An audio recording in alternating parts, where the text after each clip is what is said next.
everybody. We're back. My first guest has already starred in 2 hit movies this year, Fantastic Four and Sin City. Starting tomorrow, she can be seen in the new movie Into the Blue. Please welcome Jessica Alba.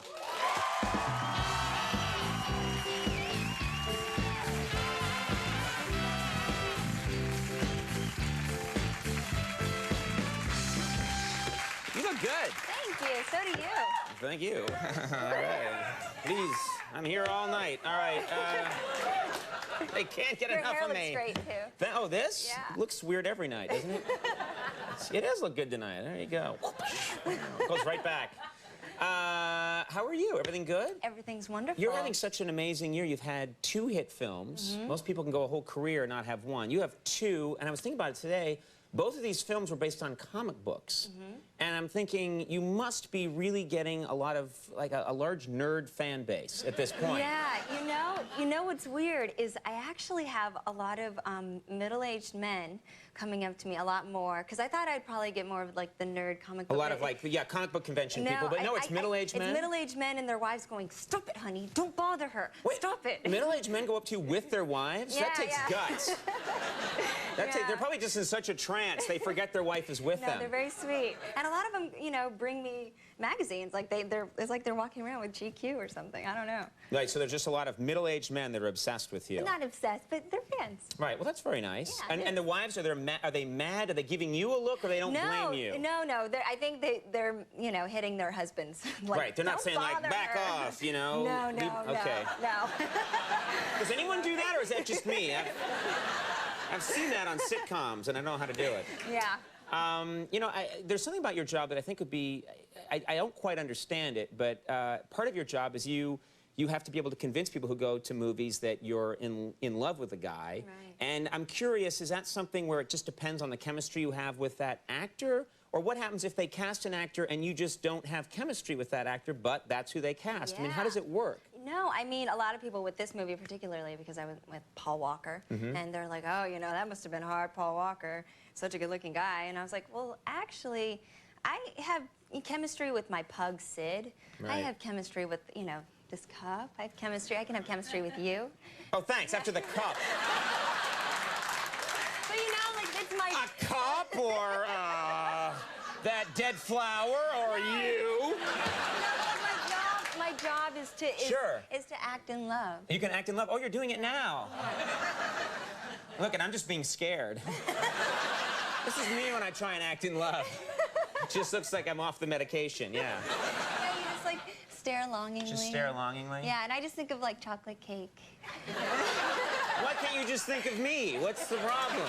I love how I look at you, but think of chocolate cake, and that's how it works. The good thing is male actors think I am just thinking of them, and they should know no different. Except when you go, chocolate cake.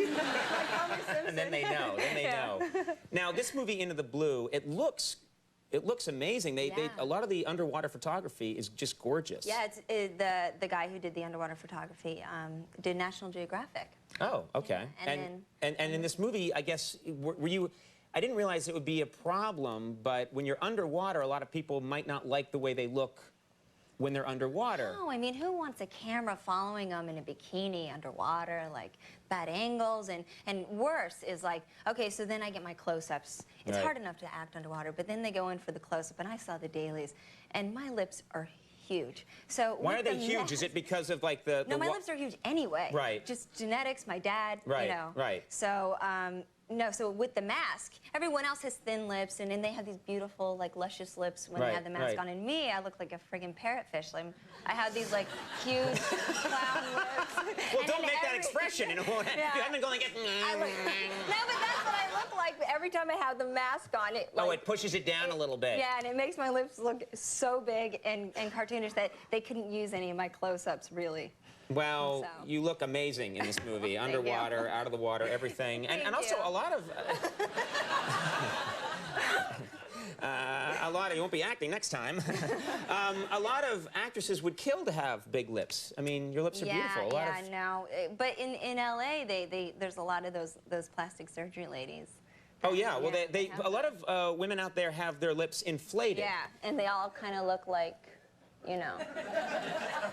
Like that. This is me with plastic surgery. Welcome to Late Night. night. We have a good show. Yeah.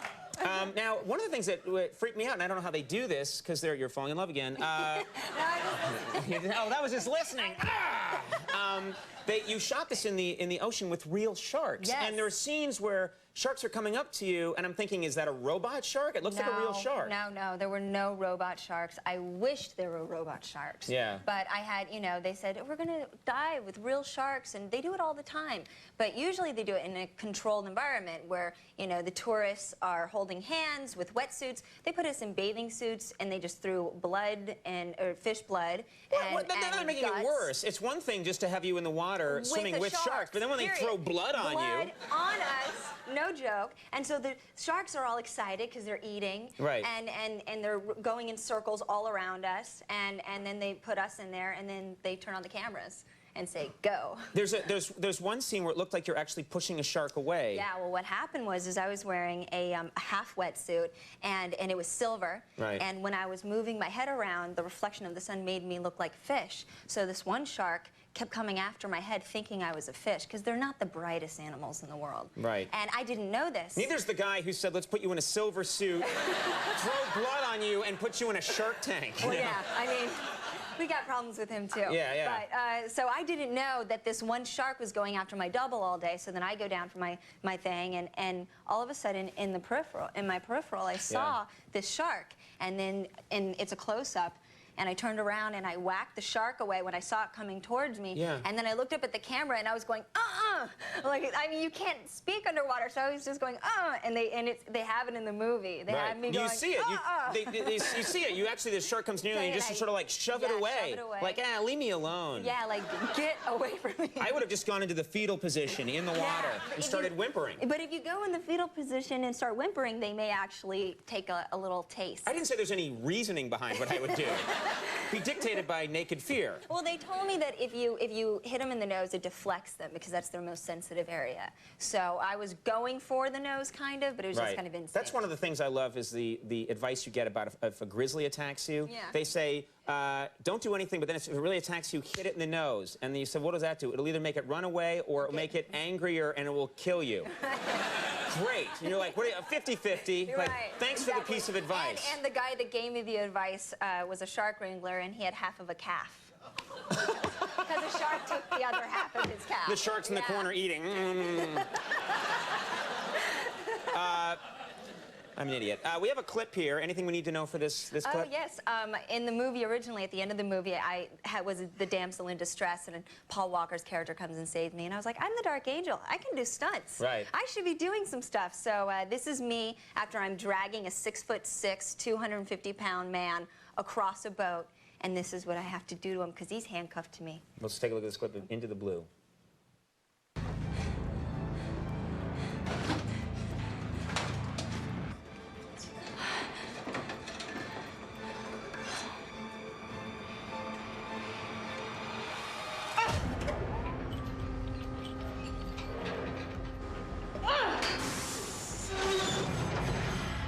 Hey, crane's out. One below.